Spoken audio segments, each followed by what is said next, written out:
Bonjour à toutes et à tous, bienvenue sur ce plateau média du forum Le Monde Nouveau qui se tient au Quorum à Montpellier du 1er au 3 octobre. Et maintenant je reçois Dominique Bourg, philosophe, professeur honoraire à l'Université de Lausanne en Suisse. Vous êtes aussi le directeur de la revue spécialisée La Pensée écologique. Bonjour. Bonjour. Alors on en parle énormément, c'est le sujet de ce forum, l'énergie. Mais l'énergie, c'est quoi? Excellente question. L'énergie, c'est comme la matière, ce qui nous entoure, ce qui nous environne. Et ça veut donc dire que contrairement au langage courant, aux expressions courantes, on ne produit pas les êtres humains, on ne produit pas de l'énergie. On la capte. Quand vous faites un barrage, vous captez de l'énergie. Quand vous faites des panneaux photovoltaïques, vous captez de l'énergie. On la capte, on la transporte et on la transforme. Et je vous le donne en mille. La capter, la transporter, la transformer, ça mange quoi? De l'énergie. Donc en fait, si vous voulez, la formule clé en matière énergétique, c'est un ratio. C'est le ratio entre l'énergie que j'utilise, celle que je capte, et finalement le différentiel entre les deux. C'est-à-dire, qu'est-ce qui va me rester? Qu'est-ce que je vais pouvoir utiliser? Un exemple très simple, autrefois, il y a 40, 50 ans, quand on allait exploiter du pétrole, on investissait dans les grands champs pétrolifères, un baril, on en récupérait 100. Et là, le ratio, il était énorme.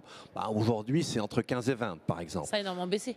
Alors ça a énormément baissé, effectivement, mais surtout, ce qu'il faut bien comprendre, et c'est la formule magique est la suivante, l'énergie, c'est toujours un retour sur investissement énergétique. C'est toujours le gain, ce que je vais finalement récupérer entre ce que j'ai été chercher et ce avec quoi je l'ai cherché, donc la partie d'énergie que je vais utiliser pour en capter plus, parce que si j'en capte moins, je ne vais pas aller très loin. Le souci, le ratio est de plus en plus faible. Aujourd'hui, avant, on récupérait, voilà, pour l'énergie déployée, on récupérait beaucoup plus de barils de pétrole, voilà, dans l'espace. Aujourd'hui, le ratio est moindre. Tout à fait. Alors ça, c'est la tendance générale, si vous voulez. C'est-à-dire qu'on a, avec la grande saga du pétrole, on a en quelque sorte mangé notre pain blanc. Là, il y a une époque extraordinaire. Eh bien, dans les années 50, 60, c'était carrément un gain de 7%. On consommait chaque année 7% de pétrole en plus. Ah non, ça c'est fini et c'est derrière nous. Et justement, le pétrole, on le sait, cette énergie, voilà, on ne va pas pouvoir continuer à tenir avec. Il faut changer complètement nos habitudes d'utilisation. Alors, plus que ça, si vous voulez. C'est-à-dire qu'effectivement, alors ça aussi autre chose par rapport à l'énergie. Attention, effectivement, les énergies carbonées, on sait que ça détruit le climat, et en détruisant le climat, ça détruit ce qui conditionne la vie sur Terre. C'est quand même pas rien. Et donc, effectivement, on va devoir sortir des énergies carbonées. Mais attention, là aussi, autre simplification. De même qu'on ne produit pas d'énergie, mais qu'on la capte, et bien de même, si vous voulez, c'est pas parce qu'on n'utilise pas une énergie, ou plutôt, c'est pas parce qu'on utilise une énergie non carbonée que c'est indemne pour l'environnement. C'est absurde. L'énergie, c'est ce qui permet de transformer l'environnement, de chauffer, de déplacer, d'extraire. Donc, quand bien même elle serait non carbonée, si on utilise trop d'énergie, on aura toujours les mêmes problèmes avec le vivant. Dans de nombreux pays, notamment la France, on l'a dépassé, ce pic pétrolier. On parle de pic pétrolier en 2008. Pourquoi on n'a pas réagi ? Alors, on n'a pas réagi tout simplement parce qu'en fait, si vous voulez, effectivement, on date de 2008, le pic, mais attention, c'est le pic pour le pétrole conventionnel. En gros, chaque jour, au monde, on consomme 100 millions de barils. Sur ces 100 millions, maintenant, il n'y en a plus que 70 qui viennent, pour les pétroles liquides, qui viennent des gisements classiques, ce qu'on appelle le pétrole conventionnel. Voilà, l'or noir classique. Mais attendez, vous avez un or noir non conventionnel. Vous avez les sables bitumineux, vous avez l'huile de schiste, le gaz de roche-mer qu'on peut liquéfier, etc., les pétroles lourds, les pétroles offshore, c'est-à-dire en mer, etc. Donc il y a toute une série de pétroles non conventionnels, et aujourd'hui, eh bien, c'est à peu près 30 millions de barils jour, et les 70 sont sur le pétrole conventionnel. Donc le pétrole conventionnel, on a dépassé le pic, ça va finir par redescendre, mais il est très probable qu'on soit très proche aussi, parce que l'essentiel des non conventionnels, c'est quand même les huiles de schiste et les gaz de schiste nord-américains, et là on est sans doute très très proche aussi du pic. La Russie, elle aussi est un grand producteur, on se base sur la Russie. Est-ce qu'elle a atteint son pic pétrolier? Alors la Russie, si vous voulez, il y a 3 ans, quand l'Agence internationale de l'énergie a sorti un rapport en 2018, nous disait voilà, si on n'investit pas sur les huiles, les gaz de schiste russes, parce que géologiquement ça peut ressembler un petit peu à ce qui se passe aux États-Unis, on aura des problèmes. C'est-à-dire on aura un manque de pétrole liquide dans la décennie où nous sommes. Et en fait, il y a quelques mois, pour des raisons évidemment climatiques, l'Agence internationale de l'énergie a eu le courage de dire non, surtout pas. N'ouvrons aucun gisement pétrolifère d'hydrocarbures nouveau. Et justement, vous le disiez, dans la décennie, on annonce 2025. Il y a de nombreuses entreprises qui font du greenwashing, c'est-à-dire qui expliquent qu'elles ont envie voilà, d'être plus verts pour moins polluer. Mais en fait, le problème, si j'ai bien compris, le pétrole, c'est qu'il n'y en a tout simplement plus. On n'a pas le choix de trouver une autre solution. Alors, oui, disons que le pétrole conventionnel, ça, on est un pays. Je vous ai dit le non conventionnel, etc. Maintenant, ce sont quand même des énergies carbonées, et donc elles sont encore plus destructrices qu'une énergie qui ne serait pas carbonée. Et par rapport au climat, on n'a pas de choix. C'est-à-dire, c'est pas à la fin du siècle. Hein. Les changements climatiques, les grandes dégradations du climat, c'est aujourd'hui au Pakistan, en Iran, non, dans le Golfe Persique et au Pakistan, on a connu cet été ce qu'on a commencé à identifier au début de la décennie précédente.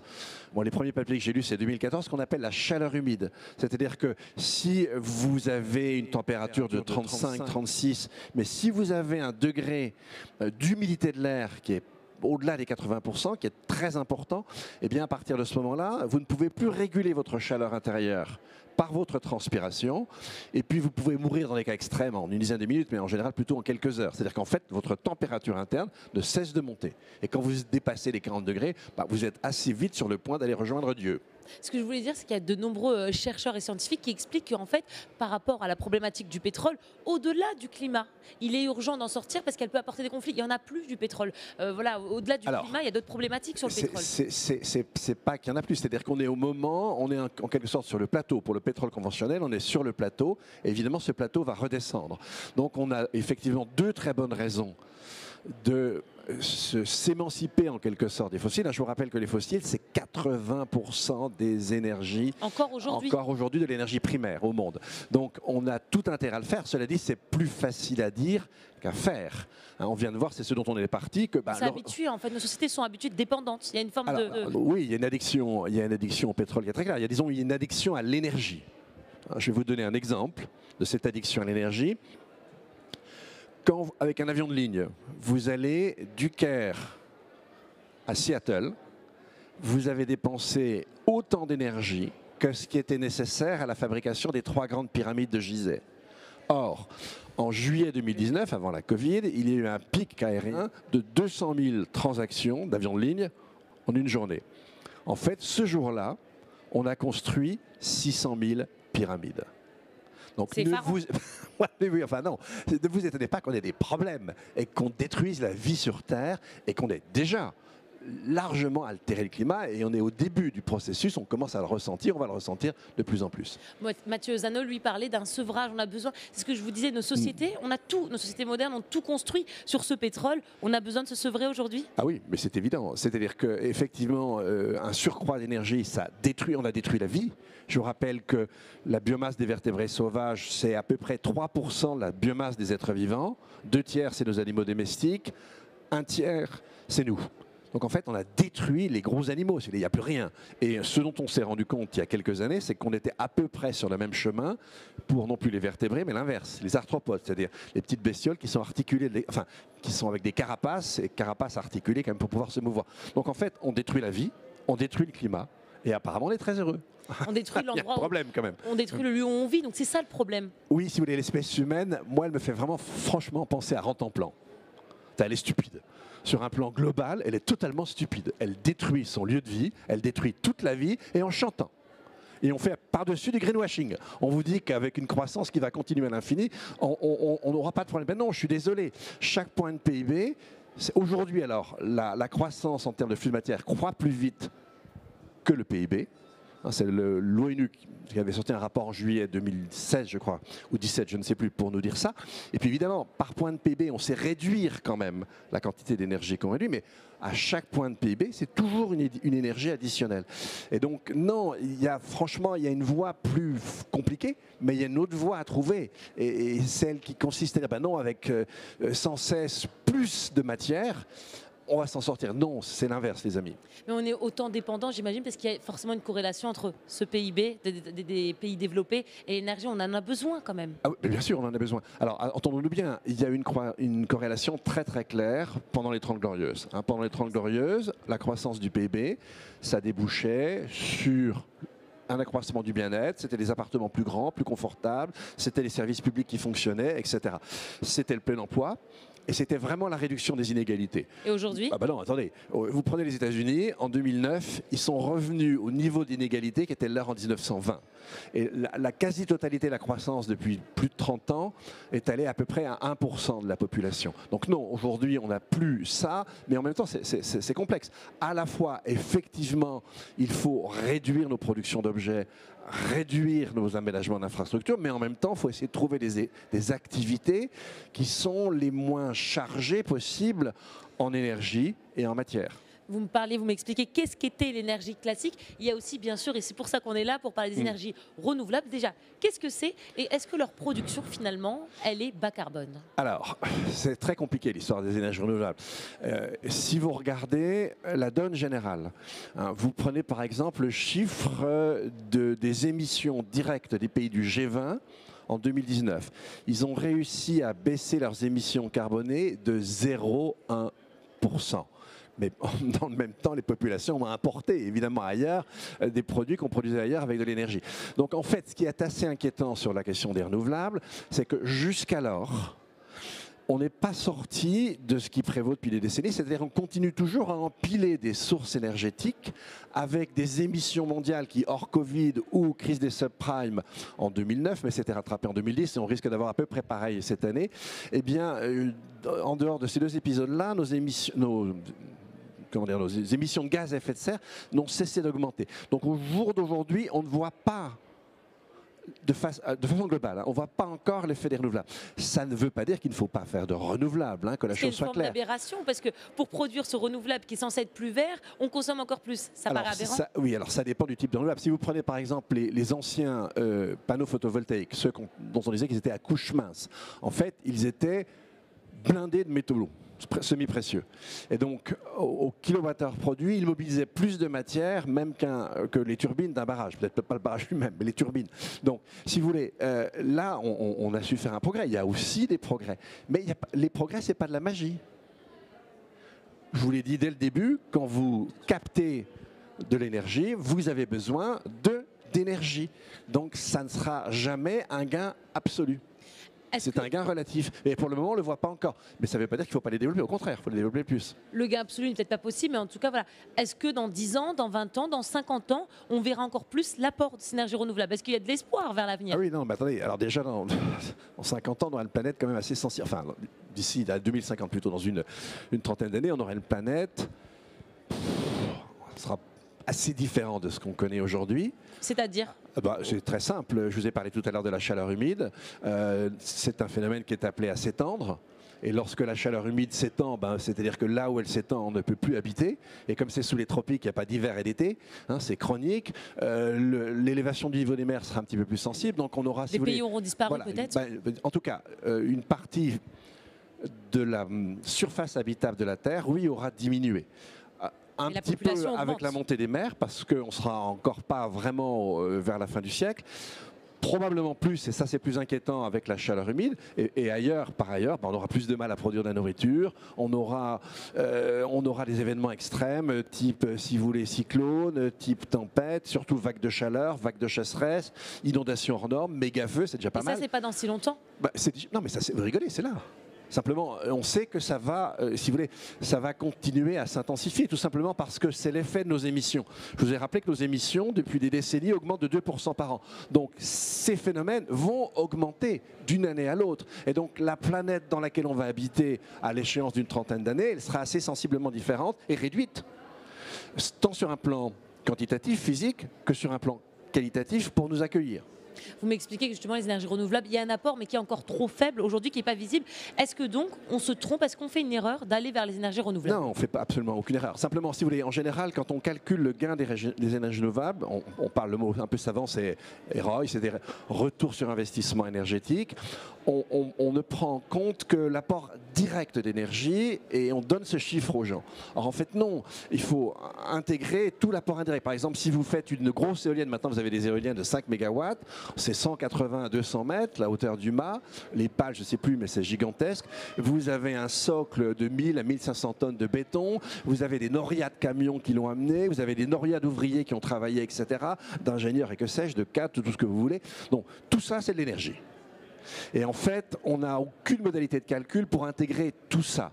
La seule chose qu'on peut dire, c'est ce que je vous ai dit au départ, c'est-à-dire que si je regarde dans l'absolu, je vois que le gain, il n'est pas encore visible. Il va finir par le devenir, mais il ne l'est pas encore. Donc cette espèce de mirage qu'on veut faire, qu'on vend aux gens avec les technologies miracles, c'est absurde. Les technologies sont importantes, elles nous permettent parfois d'avoir des gains réels, mais encore une fois, elles ne font pas de miracles. Et en fait, ça veut dire quoi? Non, mais attendez, il faut le comprendre, mais ça veut dire quoi? Si on ne change pas nos habitudes, on va continuer à aller dans le mur, enfin, tout simplement. Donc c'est mensonger de dire aux gens, on va vous filer telle ou telle techno nouvelle et vous allez vous en sortir. C'est faux et c'est dangereux. Et il y en a marre, il n'y a rien qui permet d'étayer cette affirmation et les médias ne cessent de nous rebattre les oreilles avec cette connerie. Et quelle est la réalité qu'il faudrait dire aux gens? La réalité qu'il faut dire aux gens, c'est que pour s'en sortir, l'effort doit être systémique. Effectivement, il faut faire un effort du côté des technologies, je n'ai pas de doute là-dessus, mais il faut faire un effort du côté de nos comportements, de nos valeurs, de nos modèles de vie. Sinon, on n'avancera jamais. Et ça, justement, parlons d'efforts. Je voulais vous demander, est-ce que pour les émissions à effet de serre, est-ce qu'on est tous égaux au niveau international? Est-ce que tous les pays sont responsables au même niveau? Non, alors ça c'est très clair. Si vous voulez, le maximum d'émissions d'effet de serre, c'est lié au niveau de richesse, ce qui est la conséquence directe de ce que je viens de vous dire. Je vais vous donner la statistique d'Oxfam. En fait, les 1% les plus riches au monde émettent à eux seuls 15% des émissions mondiales de gaz à effet de serre. Les 10% les plus riches émettent 52% des émissions de gaz à effet de serre mondiales et les 50% les plus pauvres émettent 7%. Et c'est à peu près pareil pour les flux de matière. Donc en fait, si vous voulez, on s'est laissé aller à une gabegie, à une démesure, à une hubris matérielle. On n'arrivera jamais à rendre à nouveau cette planète plus viable, parce qu'elle va l'être de moins en moins dans les décennies qui viennent, et ça sera un effort de longue haleine que d'aller en sens inverse. On ne le fera jamais en faisant croire aux gens, maintenant, les amis, continuez, intoxiquez-vous de richesses matérielles, c'est bon. Non, c'est faux. C'est ce qui détruit. Et alors attention, faites bien attention, c'est pas qu'une question de payer, c'est les classes de revenus dans chaque pays. Et vous l'expliquez, donc on n'est pas tous égaux face à ça, notamment les pays du tiers-monde. Alors l'effort, il ne doit pas venir, il n'est pas égal en fait aussi l'effort à faire. Attendez, ce qui est très important, c'est que si les pays les plus riches et les classes les plus riches acceptent, alors dans l'histoire ça s'est produit, c'est assez rare, je le dis tout de suite, acceptent de réduire leurs standards, sans pour autant aller brouter l'herbe dans les champs. Juste les réduire. Réduire leurs standards, eh bien c'est la condition sine qua non pour que le standard global puisse monter. Donc, si vous voulez, entre, disons, la réduction de la richesse des plus riches et une forme d'enrichissement des plus pauvres, bah, écoutez, c'est ce qu'on appelle des vases communicants. Et justement, réduire ces standards, c'est quoi concrètement? Alors là, vous me posez une colle. En fait, si vous voulez, là, je vais faire hurler tout le monde, mais ce qu'on a constaté, disons, en tout cas, c'est les économistes du bien-être qui nous ont raconté ça. Quand on regarde... disons, le seuil de PIB, là, en termes de PIB, à partir duquel il commence à avoir une décorrélation entre la croissance de la richesse matérielle et le bien-être, c'est à peu près 15 000 $ an par personne. Si vous regardez un pays comme le Costa Rica, alors modèle sur plein de questions, mais même simplement Ceylan, vous avez des pays où on est sur une empreinte écologique d'à peu près entre 0,7 et 0,8 planètes. C'est en fait à peu près ce qu'on devrait faire pendant des décennies pour permettre aux vivants de se reconstituer. Et là, si vous prenez les 11 indicateurs de l'ONU, je ne vous dis pas qu'ils sont pleinement satisfaits, mais les plus importants, comme la santé, le système d'éducation, etc. C'est un bon exemple. L'accès à l'énergie. Sont satisfaits. Et tout ça dans un monde qui n'est pas conçu pour, avec des infrastructures qui ne sont pas non plus conçues pour. Donc en fait, on pourrait très bien arriver, si vous voulez, à un standard matériel qui permette un confort à tout un chacun, à une échelle universelle, d'autant de toute façon que la population mondiale va connaître un pic en 2050, mais elle va diminuer après. Il n'y a plus que la partie pauvre de l'Afrique où vous continuez à avoir un taux de natalité positif. Donc ça, c'est aussi quelque chose d'important. Ce qui est difficile, c'est la transition. Parce que c'est sûr, on a acquis si vous voulez, des habitudes, des ressorts faciles, c'est vrai. Et se priver, appelons un chat, y renoncer, c'est pas une chose simple. Mais si vous le faites tout seul, alors là c'est la vertu, bon ok. Mais si on le fait tous ensemble, c'est beaucoup plus facile, les amis. Et justement, vous l'expliquez tout à l'heure, le plus important c'est les comportements. C'est inévitable cette dégradation du climat. Donc qu'est-ce qu'il faut changer? La solution c'est quoi? Oh, c'est très simple, il y a plein de gens qui savent le faire. Déjà, vous n'êtes pas obligé d'avoir une grosse bagnole. Moi, j'habite dans une ville, j'ai pas de voiture. Et franchement, alors là, je n'ai aucune privation. Vous n'êtes pas obligé d'habiter un 400 mètres carrés sur front de Seine ou sur le bord de mer.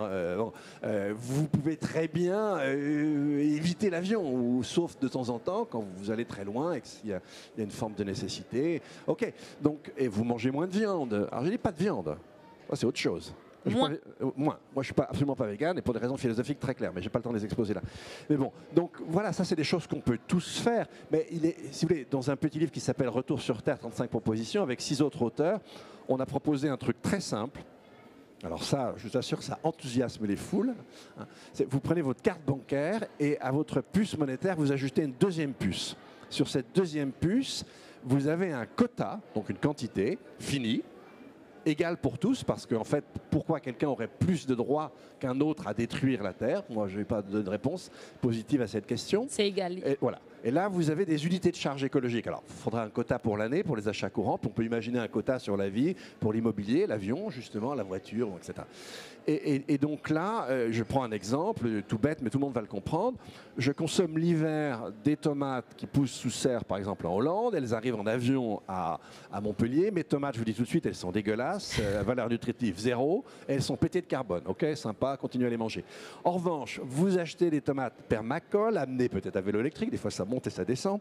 Bon.